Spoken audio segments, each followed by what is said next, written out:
Well, I bought more books. Are we surprised? Not really.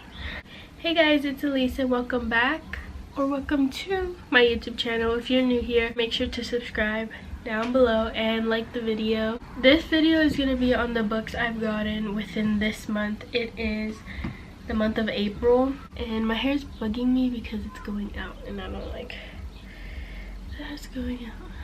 So the first book I'm going to show you, we all know this story. We've all either seen the movie or read the book, and it's a classic romance. It's Pride and Prejudice, and I got this book because of the cover. It was a limited edition, and when I first went in, I wasn't going to get it originally, but then I thought, you know, like, what if when I come back it's not there anymore?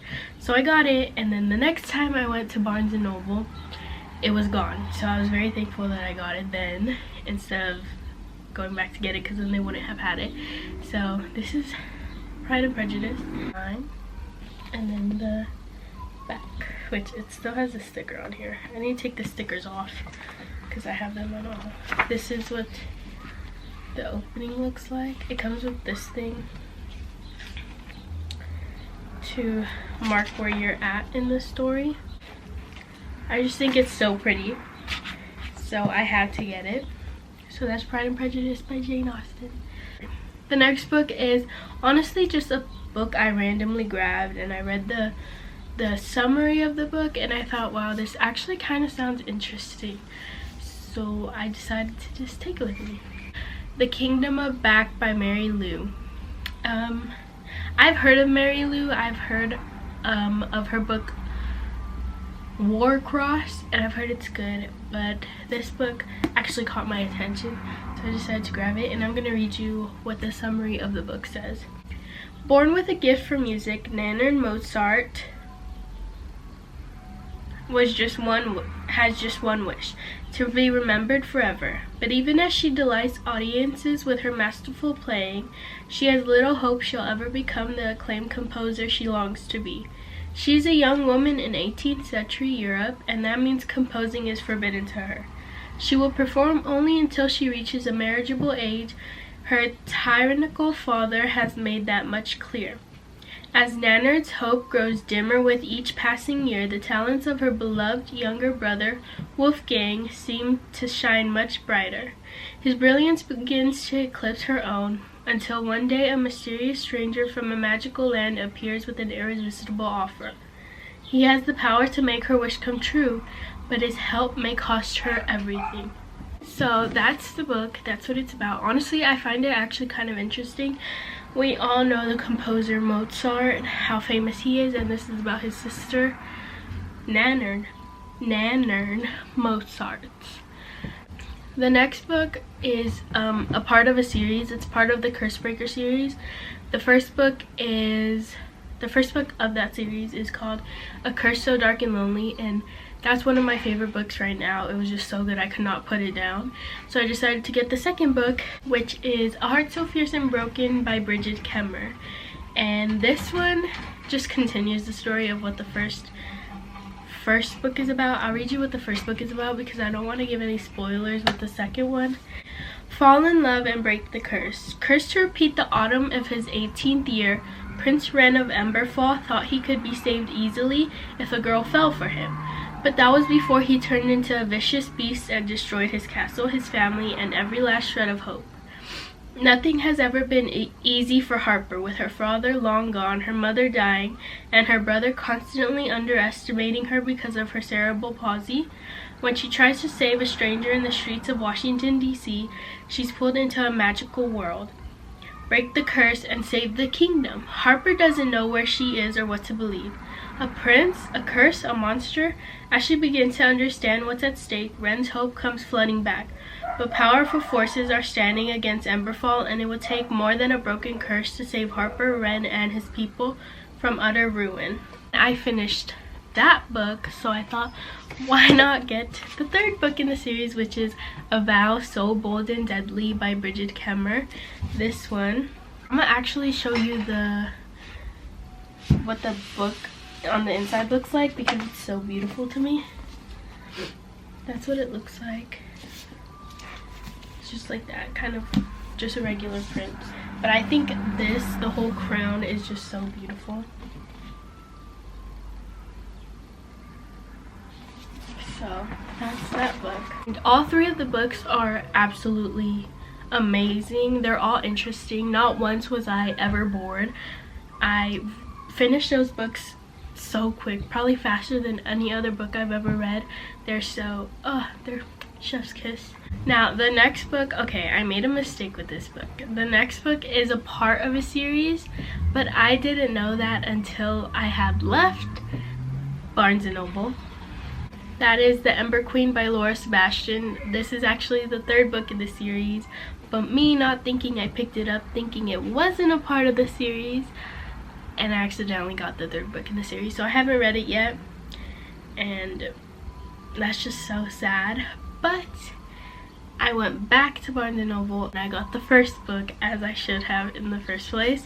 The first book is Ash Princess by Laura Sebastian, and I'll read you what the summary says. Actually sounds really interesting. Theodosia was 6 when her country was invaded and her mother, the Fire Queen, was murdered before her eyes. On that day, the Kaiser took Theodosia's family, her land, and her name. Theo was crowned Ash Princess, a title of shame to wear in her new life as a prisoner. For 10 years, Theo has been captive in her own palace. Then, one night, the Kaiser forces her to do the unthinkable. With blood on her hands and all hope reclaiming her throne lost, she realizes that surviving is no longer enough, and she does have a weapon. Her mind is sharper than any sword. For 10 years, the Ash Princess has seen her land plagued and her people enslaved. That all ends here, because power isn't always won on the battlefield. I don't know, but to me that sounds really interesting, and I just love fantasy books, so either way it's gonna sound interesting to me. And this is my first book haul, so if it kind of sucks, I'm really sorry, because I don't know how to show books. The next book is A Good Girl's Guide to Murder by Holly Jackson. This one I have seen everywhere. I've seen it on TikTok, I've seen it on YouTube, I've heard good recommendations of it, so I decided, you know what? Why not get it? And a lot of people say that this reminds them of One of Us is Lying, which I have that book and I loved that book so much. I also couldn't, that's one of the books I could not put down. It's on my top 5 list. It's so good. I'm obsessed with it. So I thought, you know, if people are saying it's good and if it reminds them of One of Us is Lying, why not? Because I love murder mysteries. Fantasy and murder mysteries are like my top for books. So fantasies, actually it goes fantasies, YA romance, and then murder mysteries. So that's my favorite. Now I'm gonna read you the summary because I don't know how to explain things, because I'm really bad at explaining things, and if I explained it for you then it would get all messed up. Pretty and popular high school senior Andy Bell was murdered by her boyfriend Zhao Singh, who then killed himself. It was all anyone could talk about, and 5 years later Pip sees how the tragedy still haunts her town. Now a senior herself, Pip decides to re-examine the closed case for her final project.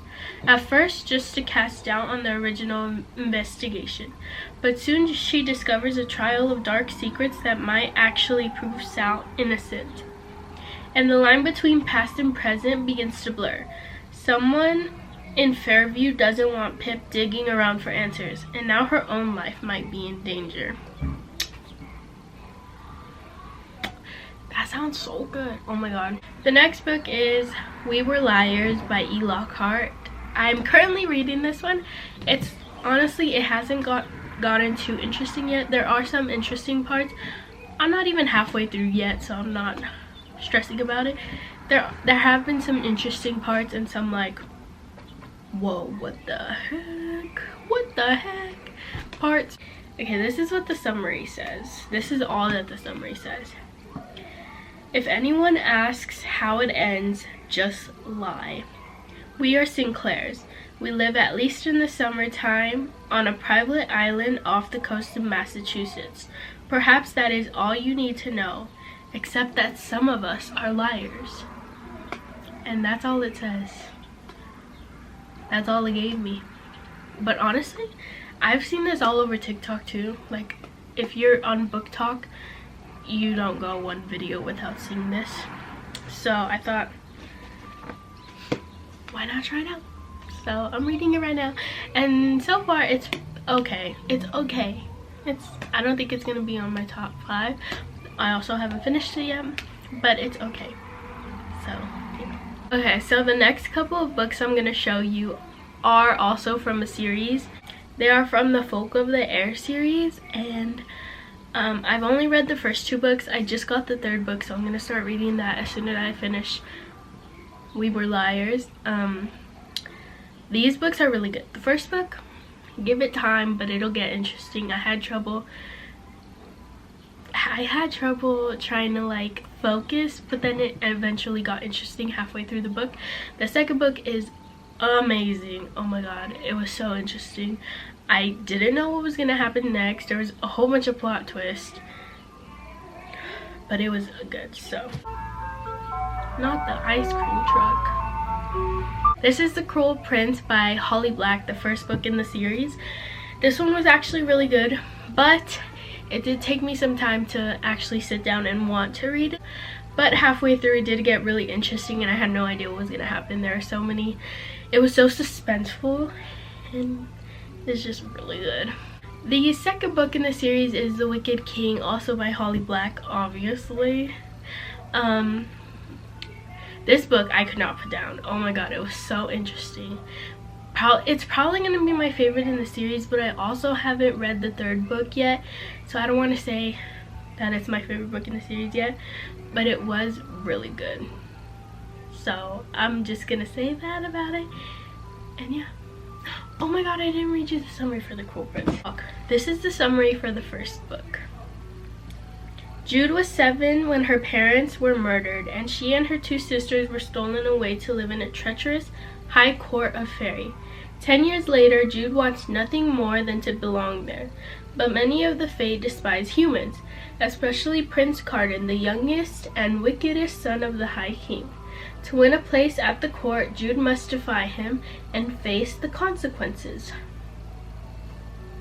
That's the summary. Kudos for women empowerment. The men make you so mad. And the 3rd book in the series is The Queen of Nothing. I just got this book today, and I'm so excited to read it because I really want to see what happens next, because in the 2nd book we were left with a cliffhanger, and I was so mad, but also so excited because as soon as I found out there was a 3rd book, that did it for me. I was so excited, so I got it, and I'm so excited to read it. I've said excited like 5,000 times already, but it's true, I'm excited. The next book is Two Can Keep a Secret by Karen M. McManus. I've read all of Karen McManus's other books, which I absolutely love them. They were so interesting, especially One of Us is Lying. It's so good. As I already said in this video, I just can't. It's so good. So I thought, why not read this book, because it's the only one I haven't read out of all the books she has written, and all her books are so good, so I got it. And I'll read you what it's about because I suck at explaining things. Ellery's never been there, but she's heard all about it. Her aunt went missing there at age 17, and only 5 years ago, a homecoming queen put the town on the map when she was killed. Now Ellery has to move there to live with a grandmother she barely knows. The town is picture perfect, but it's hiding secrets. And before school even begins for Ellery, someone declares open season on homecoming, promising to make it as dangerous as it was 5 years ago. Then, almost as if to prove it, another girl goes missing. Ellery knows all about secrets. Her mother has them. Her grandmother does too. And the longer she's in Echo Ridge, the clearer it becomes that everyone there is hiding something. The thing is, secrets are dangerous, and most people aren't good at keeping them, which is why in Echo Ridge it's safest to keep your secrets to yourself. And the last and final book in this book haul is Serpent and Dove by Shelby Mahern. I have been wanting to get this book for the longest time ever. Longest time ever. for the, oh my god, I've wanted to get it for so long. It's just, I've heard so many good things about this, and it just sounds interesting even with the 2 lines it gives me. Yeah, and it's a pretty big book. It's not too big. I originally wanted the hardcover, but I got the soft cover because I couldn't find the hardcover in the bookstore. So I was just like, you know what, I want it really bad. It won't make a difference if I get the hardcover. It's literally the same book, just different covers. So I got it, and I'm so excited to read it because I've heard so many good things about this book also. But this one says, this is the summary. Bound as one to love, honor, or burn, a witch and a witch hunter thrust into holy matrimony. There was only one way such a story could end: a stake and a match. And there's also a sequel to it, so I know I'm getting that as soon as I'm done with this book. So that is the end of my book haul. I hope you guys enjoyed it. I'm sorry, this is my first book haul, and I know this is probably a very bad video, but I really wanted to do a book haul because I've bought so many books this month already, and it's barely the 17th of the month. And if you guys enjoyed it, make sure to give the video a like, and if you want, take some of my recommendations. I hope you guys enjoyed, and I'll see you guys in the next video.